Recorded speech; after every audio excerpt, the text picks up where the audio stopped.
I felt like it was good. I really enjoyed it. It was a really good discussion.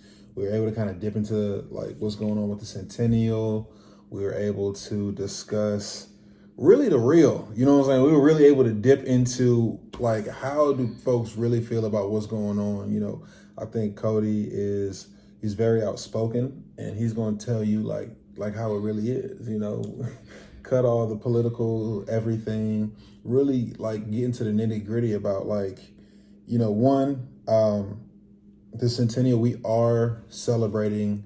It's almost like we're celebrating the massacre of Black Wall Street. No, we're definitely celebrating. You know what I'm saying? The massacre. It's like we're putting on like a huge production, and yeah, the city is trying to capitalize off of this tragedy that happened 100 years ago. Why did we have to wait 100 years to finally get some exposure on to what actually happened in Tulsa?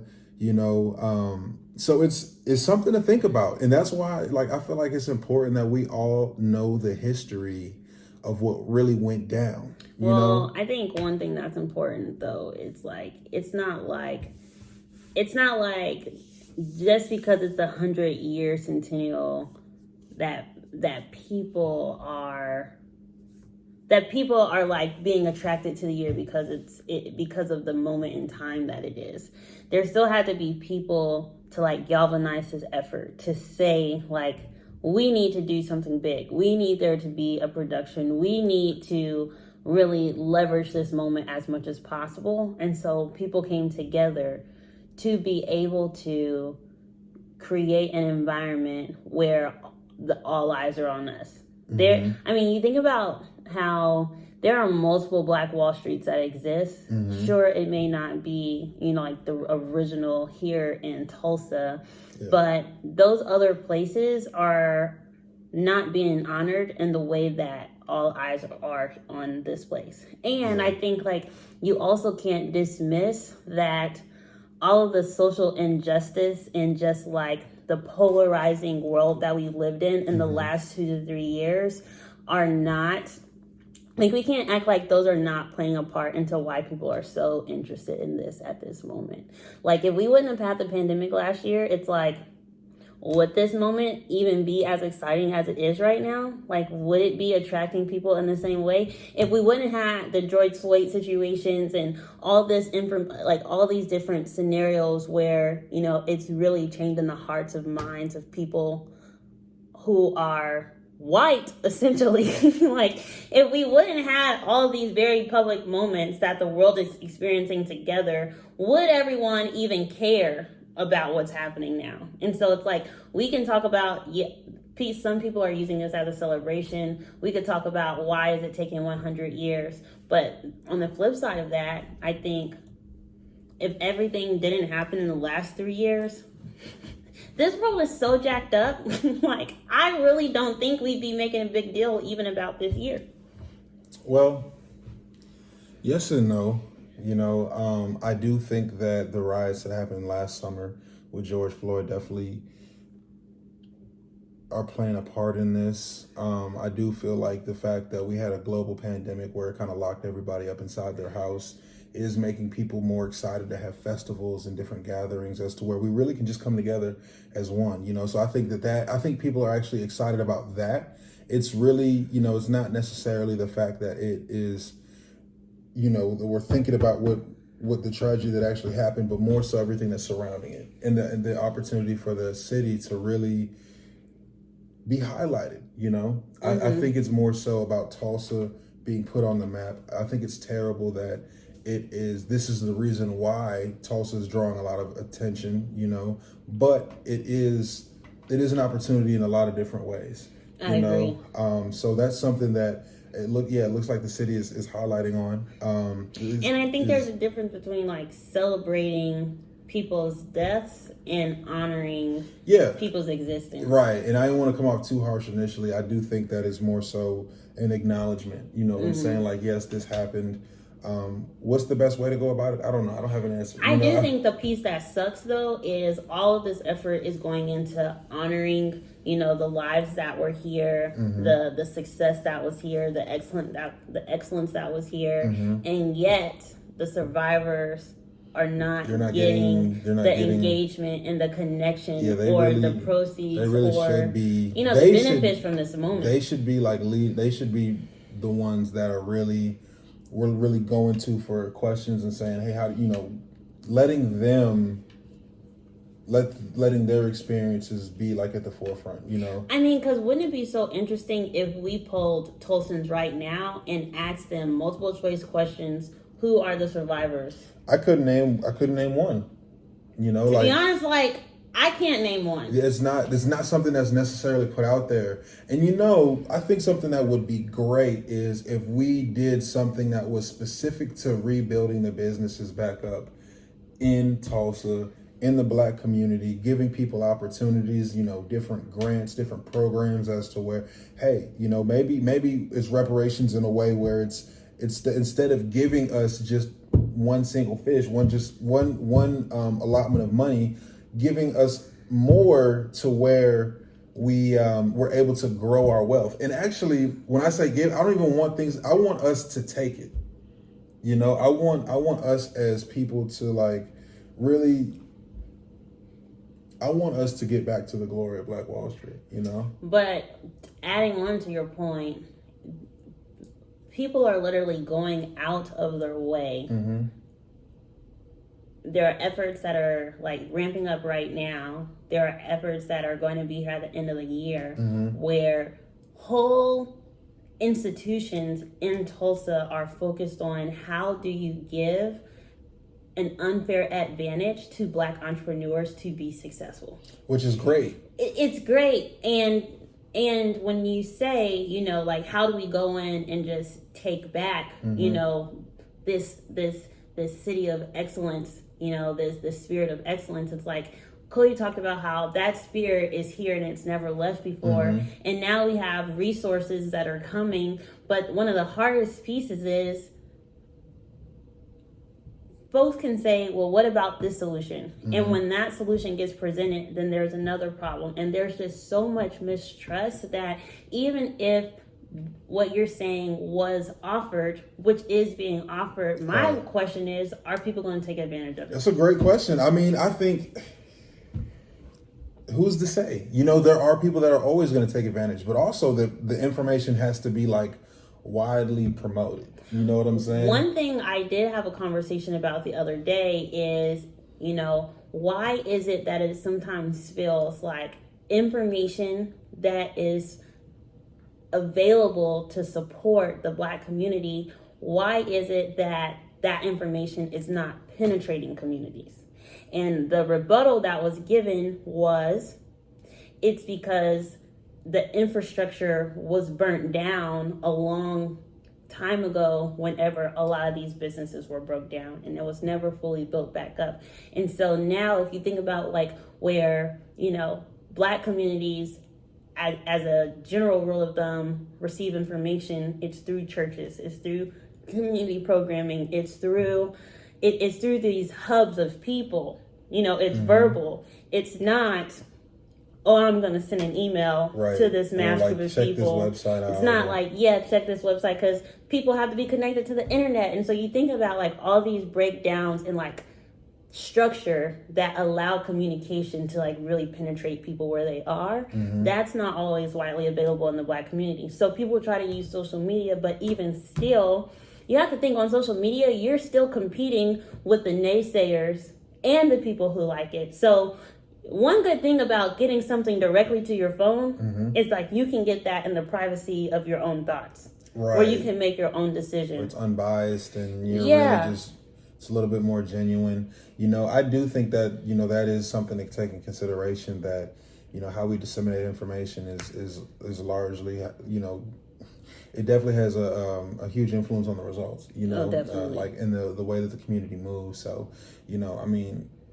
we were able to get a lot of publicity in terms of the grand opening of Oasis, the food market. If we were able to just highlight, I guess kind of leverage that and just continue going. My whole thing is while you have everybody's attention, let's make sure that we're getting the right information across. And that's kind of like what we were discussing earlier today with leveraging everything that's going on around the centennial. You know, you might not ever have as much participation as you're going to have in these coming weeks, or you don't know when we'll get something like this again, something where everybody's attention is on this one event. Yeah. And it's so important, and it just it pulls on your heartstrings differently for everybody. Yeah. You know, everybody's going to have different emotions, but while we are here, while we are getting the attention of really the whole country, if not, you know, all over, like let's make something as to where, you know, we can utilize these programs that are already in place, and make sure that those folks that are out here about the community or doing whatever, they understand like, hey, we want to promote Black business. We want to make sure that you are getting what's owed to you. You're getting the resources that are available to you, and you're able to then promote not only yourself but your family, you know, and make sure that your businesses are thriving, you know, based off of what we have to offer. I think one big thing to note is we are, yes, 100 years, you know, away from, you know, the terrible tragedy that's happened. But in so many ways, I think like there's this mindset that like nothing's changed. You can't trust these institutions that exist. And I'm not one to say that you can. One thing that I do believe though is like times are changing. And as times are changing, people are changing. And as people are changing, like the guard is changing. And so things that may have felt like they've never worked before, they can work now, you know. And it's so interesting because people say like, don't recreate the wheel. But one thing I'm thinking about out loud here is the reason that you don't have to recreate the wheel is by the time like one point of that notch comes all the way back around, it's a new time, so it should still be able to work. But a lot of times people like try something and it fails and they never want to try again. And it's like, but you have to pivot. Like that wheel was almost taken away. You know what I'm saying? That wheel was burned down. Hey, maybe you know, so that's something that we got to take in consideration as well. Because I mean, like, I also think about like if we weren't recreating the wheel, then we could kind of capture the concept that they had with O.W. Gurley and how he bought all that land and how he was kind of leasing those different allotments of land out. You have to think to different business owners. There are multiple things at play here. It's not just about like institutions telling people no. It's also about having a leader that's willing to go out and say, I'm going to buy all this land, and then I'm going to trust you to do the same thing, and I'm going to trust the next people to do the same thing. Like, you have to think about, like, how many people are literally trying to get their groups of friends together to do certain things. That's what I'm thinking about. But an entire city, though, getting on the same page, people are cutthroat. I'm thinking, so the way to progress as a people is through unity. It's through cohesion. We have to be on the same page. So it doesn't necessarily have to fall on the shoulders of one person or maybe a few people, but more so we have to all accept that responsibility and say, hey, this is how we want to move forward. Exactly. When you think of other groups of people that you might see different levels of progress, it's because things are done together. It's not a dog eat dog world. It's more so you're my brother, you're my sister. Let's help each other out. Yeah. You know, we might come from different backgrounds or whatever, but the name of the game is progression and moving forward. Oh, you know? So it's like once we can get on that, and again, I think that this is the time to leverage that, you know, to have us all, when we are all in one place, be like, look, this is what the objective is. The objective is building wealth back up in the community. And you know what that is? It's the long game. Like, one thing we were talking about today was the difference between like reacting now. How do you get a reaction out of people now? And what I was kind of thinking about in that moment was we could take this moment and we can leverage it, yes. But I do think it's important that as we're leveraging this moment, like, we don't do it out of spite in a way that burns bridges. Because, like, we're going to need to cross those bridges over the next few decades to get to where we need to go. Is we as a people, we've been playing defense for a long time. Yeah. We need to start playing offense. In order to play offense, you are the one that is now taking control. You decide where that ball goes. You move that ball forward. You're not reacting. You're not being reactive. You're being proactive. And that is the difference. That's what I was going to say. I was going to say, when you are playing offense, your goal is not to beat the defense. Your goal is to score. Your goal is to score. Your goal is to win the game. Right. Not to be in it. Yeah, not to just compete. Not to just compete. Not to be in some type of stalemate. It's to win the game. Yes. It's to win the game. And that's what this is. This really is this is really a game. How do we get back in the game? There's different. Yeah, like this moment is letting us get back in the game. Like some people I know, this is chess, not checkers. Okay? You gotta be strategic. You're not playing for today. You're not playing for tomorrow. You're playing for years down the road. You're playing legacy. For your children and your children's children. And you're setting a stage for the people that aren't even here to be able to be good once they make it onto this earth. But also sometimes while we're playing for legacy, what we can never forget is we're also playing for right now. And Absolutely. As we're thinking about like how do we play the long game, like let's never lose sight of the fact that if we're smart about how we're playing chess, like we should be able to reap the rewards in this lifetime. Absolutely. You want to eat now. I'm hungry. You can't be starving and think that you're gonna put all this food to the side and somebody you gotta put your mask on first. Right. Take care of you first. And that's why it's important that we have this knowledge and as a part of building that wealth. As you're building wealth, you will reap those benefits. But it's all about balance. So it can't be like this greed for yourself only. It's like, how do you have that greed for your community? Right. For your community and being like, this is where we live. I've lived here my whole life. My parents lived here their whole life. My grandparents and so on and so forth. We are natives. This is our city, taking pride in that, so. And that's what we get to honor over these next 2 weeks. And that's what we talk about. Yeah, so I'm excited to see kind of how things go, to see different people from all over. But at the same time, kind of like what Cody kept saying is like, don't just come here and then leave. But you don't help contribute to anything that we have going on. Right. Like when you come, try to provide some type of value. Mm-hmm. Try to help the people. See what the people need. Ask the people what they need. Don't assume. Actually ask those questions. Spend money with Black businesses. I was just thinking about, wouldn't it be so cool that if businesses didn't have tip jars during the centennial, but those tip jars were repurposed as donations to the families of the survivors, like the descendants? And not even just tip jars, but if it was electronic, if we made something that where it's like, maybe it's just one collective effort. And it's just one electronic, however you want to do it. I don't know if we did a PayPal. I'd hate to say a GoFundMe, but whatever works best. Stay tuned. The stimulus is going to think about this because we're not over here just talking, y'all. This is also a brainstorming session for us.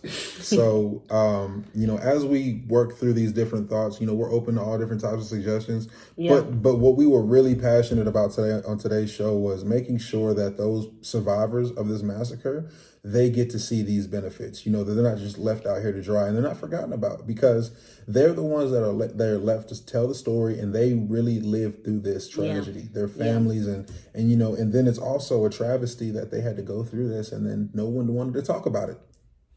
Yeah. So, it's something to think about, y'all. Something to think about for sure, but stay tuned. And tune in every Monday at noon. And follow us. Where can they follow us at? At The Stimulus Radio. On Facebook and Instagram. YouTube channel as well. Bye-bye. Rock with us. We love you.